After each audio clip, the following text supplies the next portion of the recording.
Hello friends, स्वागत है आपका पढ़ाई लिखाई ज्ञान में।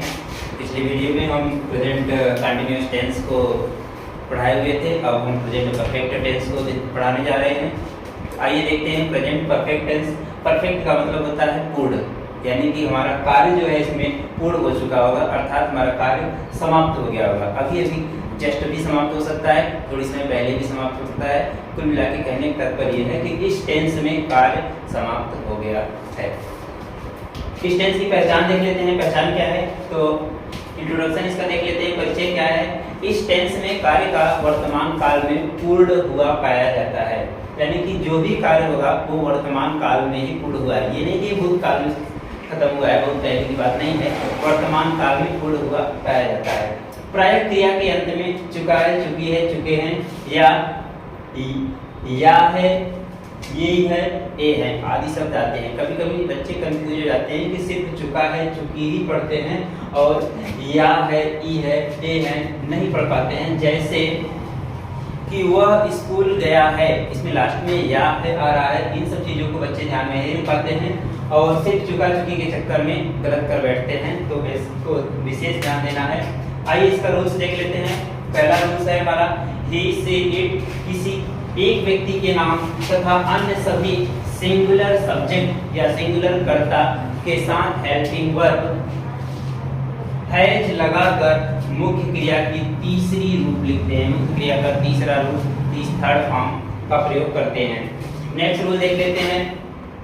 आई, वी, दे, यू तथा अन्य सभी बहुवचन कर्ता के साथ प्लूरल सब्जेक्ट के साथ हेल्पिंग वर्ब हैव लगाकर मुख्य क्रिया का तीसरा रूप लिखते हैं, यानी कि सिंगुलर के साथ हमें हैज लगाना है और प्लूरल के साथ है। सिंगुलर सब्जेक्ट रहेगा तो हैज, प्लूरल सब्जेक्ट रहेगा तो हैव। और इन तीनों में हमेशा चाहे सिंगुलर अफर्मेटिव सेंटेंस हो, नेगेटिव हो या इंट्रोगेटिव, तीनों में थर्ड फॉर्म का प्रयोग करना है। हमें किसी भी तरह से दूसरे फॉर्म का प्रयोग नहीं करना है। यदि हम अदर फॉर्म का प्रयोग करते हैं तो हमारा सेंटेंस गलत हो जाएगा। याद रखिएगा, सिंगुलर सब्जेक्ट के साथ helping verb has, plural subject के साथ हेल्पिंग वर्ब हैव लगाकर मुख्य क्रिया की तीसरी रूप लिखेंगे। स्ट्रक्चर देख लेते हैं, कैसे हम ट्रांसलेशन करेंगे।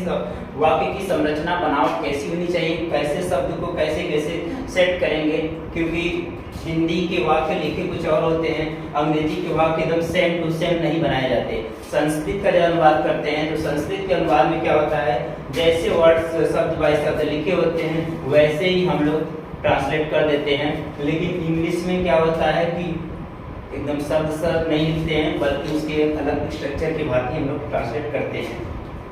स्ट्रक्चर देख लेते हैं। सबसे पहले हम लोग सब्जेक्ट लिखेंगे, सब्जेक्ट यानी कर्ता, उसके बाद हेल्पिंग वर्ब हैज या हैव, उसके बाद वर्ब का third form object, other word, उसके बाद प्लेस और टाइम लिखते हैं। ये हमारा क्या है, स्ट्रक्चर है। आइए एग्जांपल्स देख लेते हैं। आप लोग खाना खा चुके हैं, आप लोग खाना खा चुके हैं, हमारा सब्जेक्ट क्या है, आप लोग का यू हो गया। आप लोग खाना खा चुके हैं, प्लूरल है, सब्जेक्ट है, प्लूरल सब्जेक्ट के साथ हमने बताया कि भी हैव का प्रयोग करेंगे और सिंगुलर के साथ हैज। तो आप लोग का यू और यू के साथ प्लूरल सब्जेक्ट हमारा हैव आ गया और इसमें हमेशा वर्ब का थर्ड फॉर्म का प्रयोग करना है। खाना खा चुके, इट का third form eaten, you have eaten food.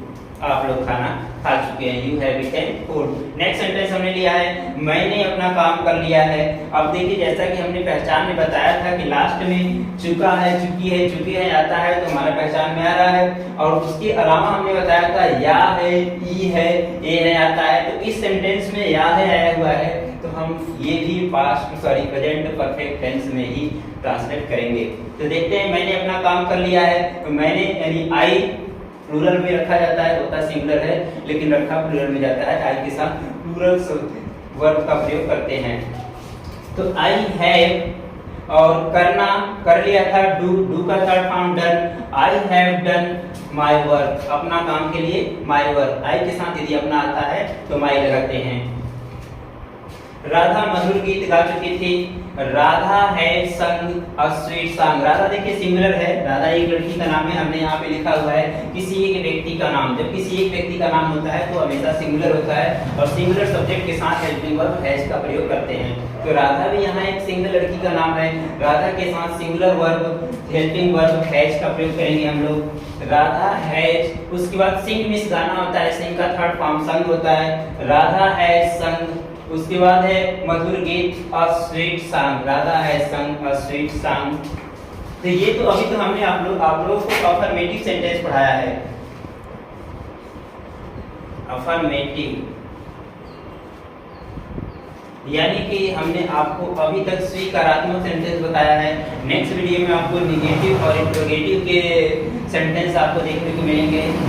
तो ये हमारा अफर्मेटिव सेंटेंस आप लोगों को समझ में आ गया होगा। तो हमारे चैनल को सब्सक्राइब करिएगा, शेयर करिएगा अपने मित्रों के साथ और चैनल को लाइक करिएगा। धन्यवाद।